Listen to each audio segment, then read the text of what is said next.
Pemirsa, peredaran senjata api ilegal di tanah air dituding kerap melibatkan sejumlah oknum aparat. Selain itu, aktivitas jual beli senpi gelap disebut juga banyak dijumpai di layanan situs jual beli daring atau e-commerce. Sementara dalam beberapa kasus, pihak berwenang juga sempat membongkar praktik pembuatan hingga peredaran senpi ilegal.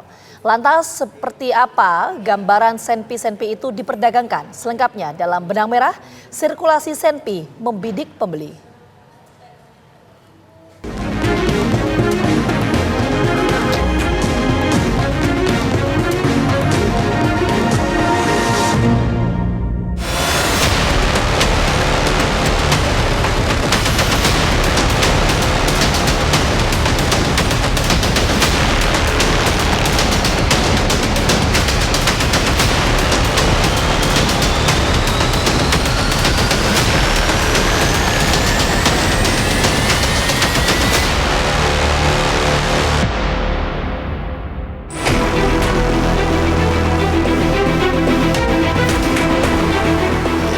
Insiden penembakan dalam beberapa pekan terakhir seperti mengingatkan seberapa bijak para oknum menggunakan senjata api dan bagaimana mereka memperolehnya.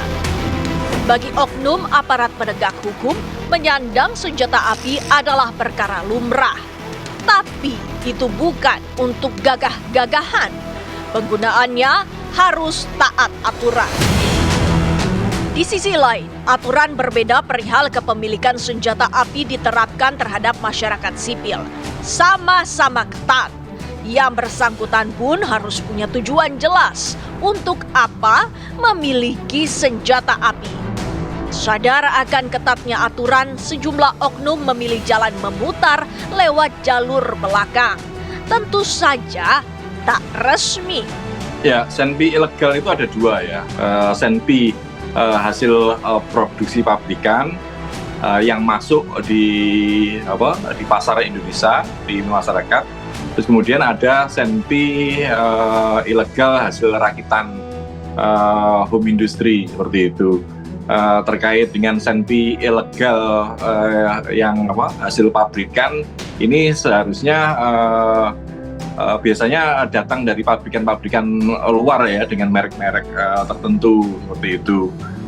Ini tentunya bisa beredar di sini, harus ada distributor, harus ada agen. Diakui kepemilikan senpi ilegal merupakan suatu permasalahan yang memancing kontroversi. Ilegal yang dimaksud di sini yakni tidak sah menurut hukum. Maka memilikinya pun selain dipandang sebagai bentuk pelanggaran hukum, juga dapat berpotensi sebagai suatu sarana kejahatan yang berbahaya oleh pelaku kriminal. Itulah yang tercermin dari fenomena kejahatan di sekitar kita, seperti penembakan oleh orang tak dikenal, ancaman penembakan di sejumlah tempat umum, hingga pembunuhan. Kalau kita lihat ya dari pengalaman di negara kita sendiri kan, yang sudah lalu-lalu ya, bisa dia pengacara, ya, anggota DPR. Ya.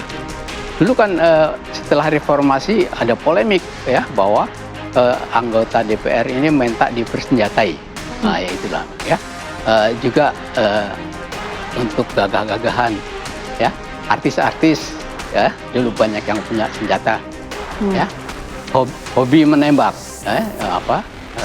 Persatuan Menembak Indonesia ya, dan juga untuk kejahatan tadi ya, lalu juga teroris ya. Jadi dari dulu kan sudah sering ada perakitan senjata.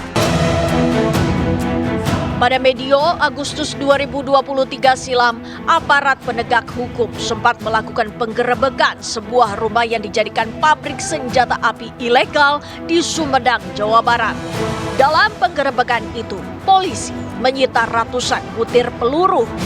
Kala itu, Ditreskrimum Polda Metro Jaya kemudian mengembangkan kasus peredaran senpi ilegal tersebut. Para pelaku yang ditangkap rupanya berperan sebagai pemasok. Para pelaku diringkus di Garut dan Sumedang, Jawa Barat.